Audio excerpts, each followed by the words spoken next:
भारत दुनिया का सबसे बड़ा लोकतंत्र। इस लोकतंत्र का मंदिर है संसद भवन, जहां होती है जन जन की आकांक्षाओं पर चर्चा और देश के भविष्य की दिशा तय।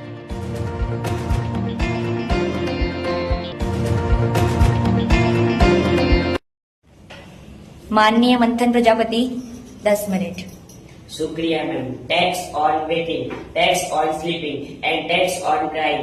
हर जगह टैक्स ही टैक्स भरना पड़ता है। कोई इंसान पैदा होता है और जब वो मरता है वो पूरे जीवन काल में सारी जगह टैक्स भरता है। वो कुछ खरीदता है तो उसको टैक्स भरना पड़ता है, कुछ बेचता है तो उसको टैक्स भरना पड़ता है, कमाता है तो टैक्स भरना पड़ता है, खर्च करता है उस पर टैक्स भरता है। आज भारत की आबादी करीबन 140 करोड़ प्लस है, तो इतने लोग इतना टैक्स भरते हैं, तो ये सारा टैक्स जाता कहाँ है? क्या सरकार उसका खर्च रीडेवलपमेंट में करती है या नहीं भी करती है?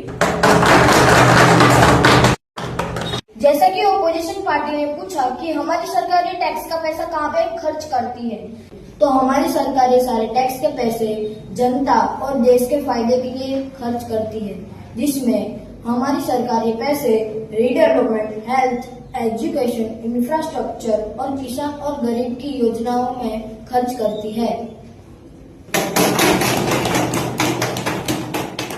जैसा कि आपकी सरकार ने कहा, क्या पक्की इमारतें बनाने से हमारे देश के सारे बच्चे एजुकेटेड हो पाएंगे? हमारी सरकार सिर्फ पक्की इमारतों से नहीं बल्कि बच्चों के मध्याह्न भोजन, एजुकेटेड टीचर्स, स्टेशनरी, किताब, यूनिफॉर्म आदि पर पैसे खर्च कर रही है और काफी सारे नए सुधार भी कर रही है।